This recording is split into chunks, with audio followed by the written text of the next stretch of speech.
Greetings Dubai from the eastern Nigeria. Another update for this Friday. Plot to assassinate Kanu Thîckèńs. U.S. representatives of the state of Texas, District 139, is saying, talking about Johnson. Yes, Johnson Jarvis is representing District 139 in the United States House of Representatives. He has appealed to U.S. members, his colleagues in the Congress, to urgently intervene and urge the Nigerian system or government to release the detained leader of the indigenous people of Biafra.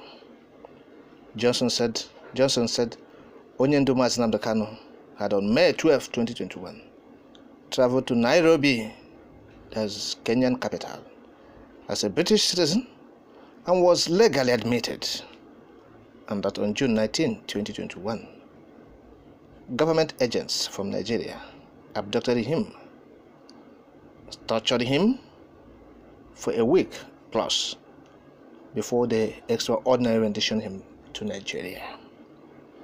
In a letter dated May 10, 2023, marked Ray appeal for urgent intervention in urging the government of Nigeria to release Nnamdi Kanu from his extraordinary rendition, Johnson stressed that time is of essence.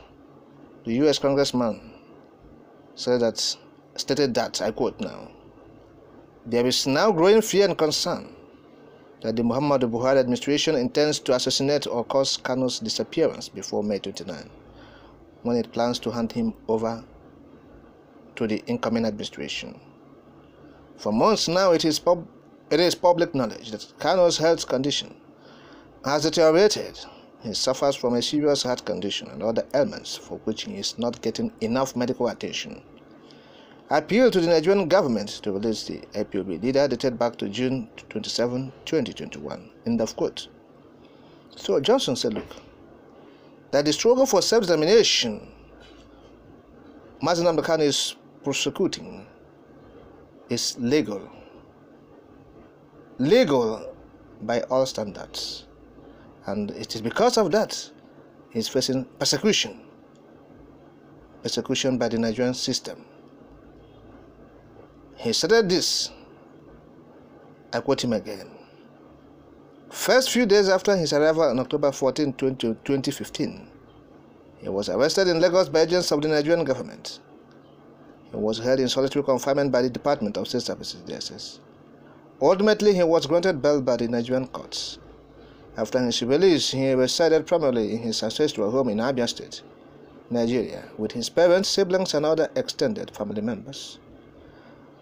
On October 10, 2017 to October 14, 2017, the Nigerian military attacked and invaded his home. In the process, dozens of people were killed, many were injured and maimed, while many others were captured alive and have disappeared. Fortunately, Kanu escaped invasion and returned to his London residence to reunite with his nuclear family.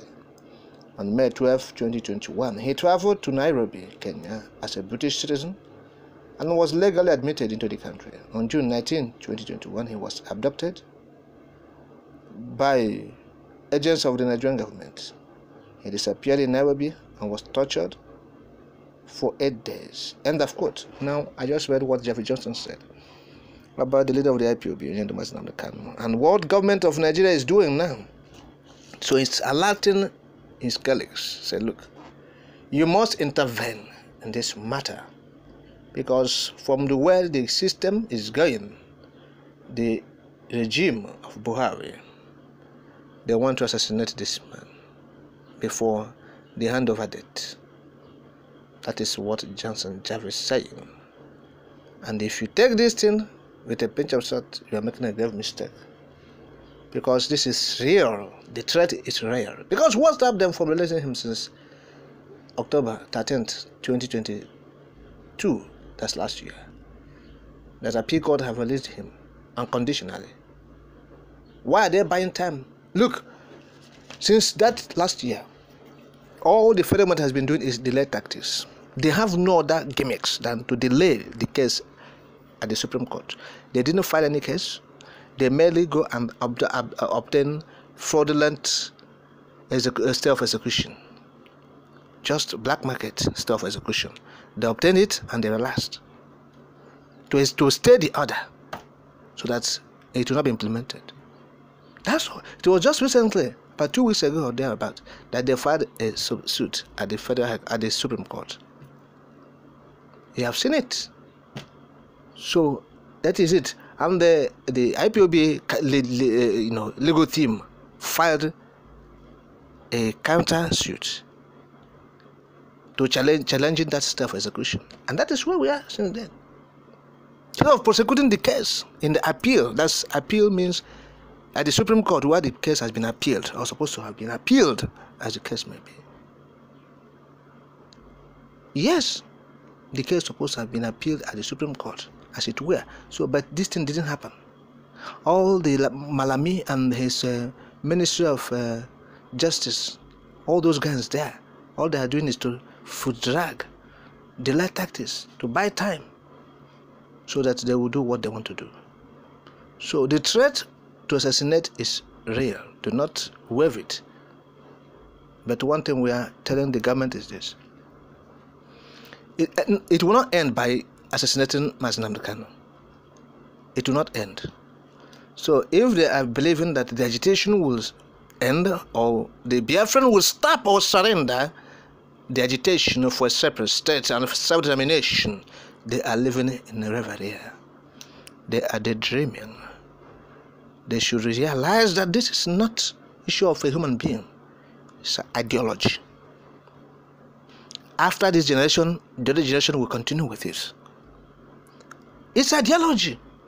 Those who are doing it today, we are the one that started it in the first instance. If they have to ask themselves this salient question and answer it. They didn't start it. Those who started this thing has passed long time ago. But these people are doing it as if they are the one who started it. The zeal is there. The determination is there. The commitment, dedication.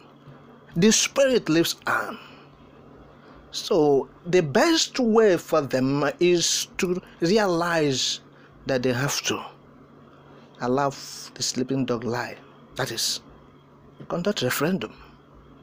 Invite the United Nations to conduct a referendum or plebiscite. Let people decide where to go, where to stay. This suppression, they'll be tired of suppression someday. They will not repress this for eternity. A time will come they will not be able to do it.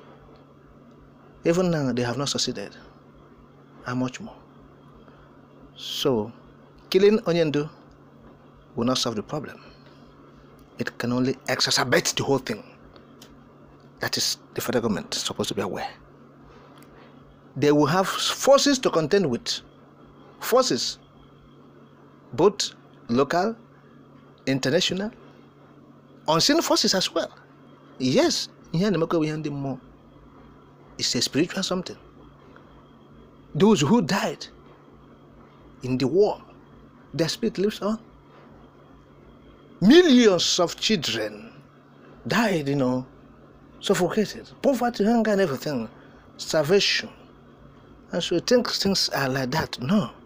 That's why this Biafra thing is more of spiritual than physical. So, government, they are at liberty to do whatever they like. But the consequences